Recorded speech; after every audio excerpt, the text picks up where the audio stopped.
Look at it. A single footprint. A simple impression in the dust, but it's the most profound mark our species has ever left on the universe. It sits there, right now, under a silent black sky. Unchanged, unweathered. A silent testament to a time when we reached for the heavens and touched them. Between 1969 and 1972, humanity achieved the impossible. We sent 24 people to the moon. 12 of them walked upon its surface. We were pioneers, we were explorers, we were titans. And then, we just stopped.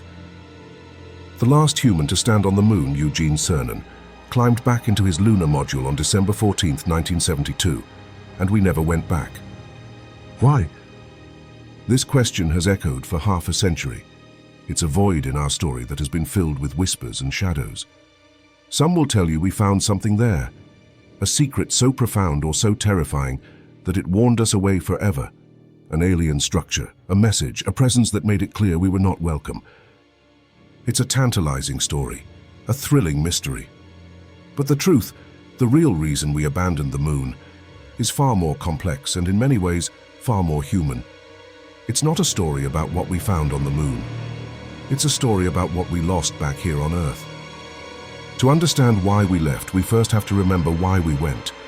It wasn't just about exploration. It was about winning.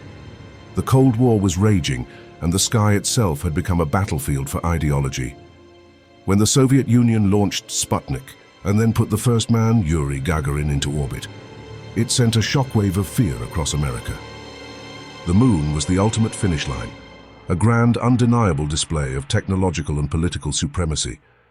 President Kennedy didn't just ask for a lunar landing, he framed it as a battle for the soul of the 20th century, and an entire nation rose to the challenge.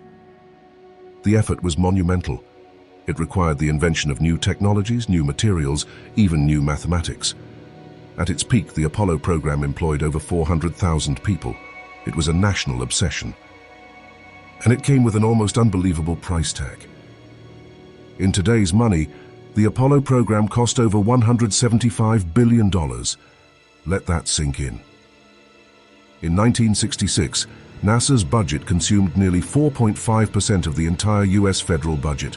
For comparison, today it's less than half of 1%. This incredible spending was only possible because of the opponent. The goal wasn't just to get to the moon, it was to beat the Soviets there. And on July 20th, 1969, we did. With one small step, the race was over. America had won. The primary motivation, the geopolitical fire that had fueled that colossal budget, was suddenly extinguished. And that's when the first and most powerful reason we haven't returned comes into focus. The will was gone. Public interest, which had been at a fever pitch for Apollo 11, began to wane almost immediately. The later missions, which were scientifically more ambitious, were seen by many as expensive reruns. The world was facing an oil crisis, a war in Vietnam, and growing social unrest. People started asking, why are we spending billions on the moon when we have so many problems right here on Earth? The politicians listened. The budget axe fell swiftly and brutally. 3 more moon missions were planned. The hardware was built. The astronauts were training, but they were cancelled, scrapped. The Saturn V rockets, the most powerful machines ever created by humans, were turned into museum exhibits. It was like building the world's greatest ship, sailing it once and then putting it in a bottle. The second reason was a pivot in ambition. NASA had a new dream. While the Apollo capsules were single-use vessels, the future, NASA believed, was in reusability.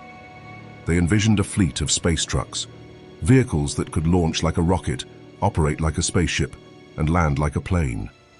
They called it the Space Shuttle. The promise was intoxicating: cheap, reliable, and routine access to low Earth orbit. The shuttle would be the workhorse that built space stations, launched satellites, and made space commonplace. To fund this new dream, the old one had to be sacrificed. The moon was put on the back burner. The focus shifted from the distant moon to our own backyard. And it wasn't just the shuttle. The scientific community was also looking elsewhere. Robotic probes were becoming incredibly sophisticated. The Viking landers were heading to Mars to search for life. The Voyager probes were embarking on a grand tour of the outer solar system. Compared to the dynamic, potentially life-bearing world of Mars or the mysteries of Jupiter and Saturn, the Moon seemed, well, a bit boring. A beautiful but geologically dead world we had already visited.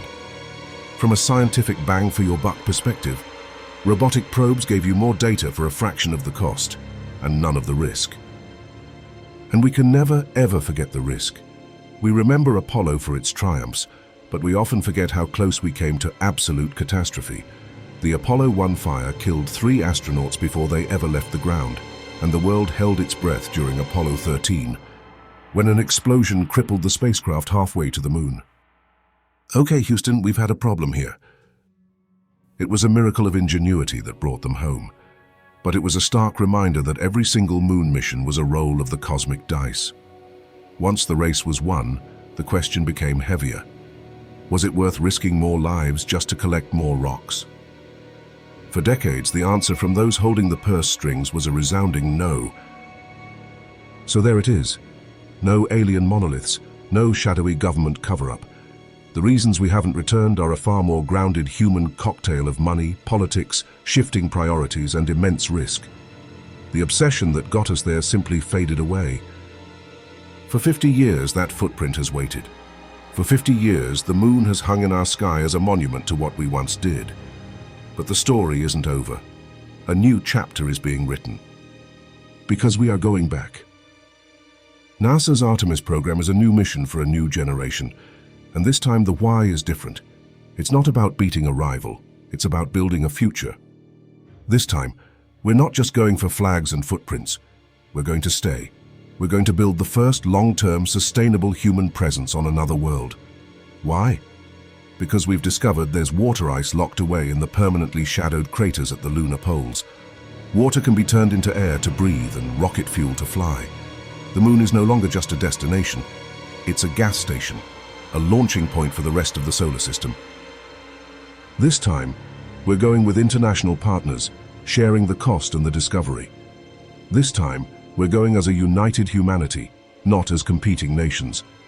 We're going to learn how to live and work on another world, so we can take the next great leap to Mars. The silence is about to be broken. The long wait is nearly over. Soon, new footprints will join that first one. A new generation will look up from the lunar surface and see our beautiful blue Earth hanging in the void. The real mystery wasn't why we stopped going to the Moon. The real mystery was whether we'd ever find the will to return. And now, we have our answer. The reasons we left the Moon were complex, a reflection of a specific time in our history. But the reasons we are going back now speak to our future. But I want to know what you think. What to you is the most compelling reason to return to the Moon in the 21st century? Is it the science, the resources, the stepping stone to Mars, or is it something more? Let me know your thoughts in the comments below. I read every single one.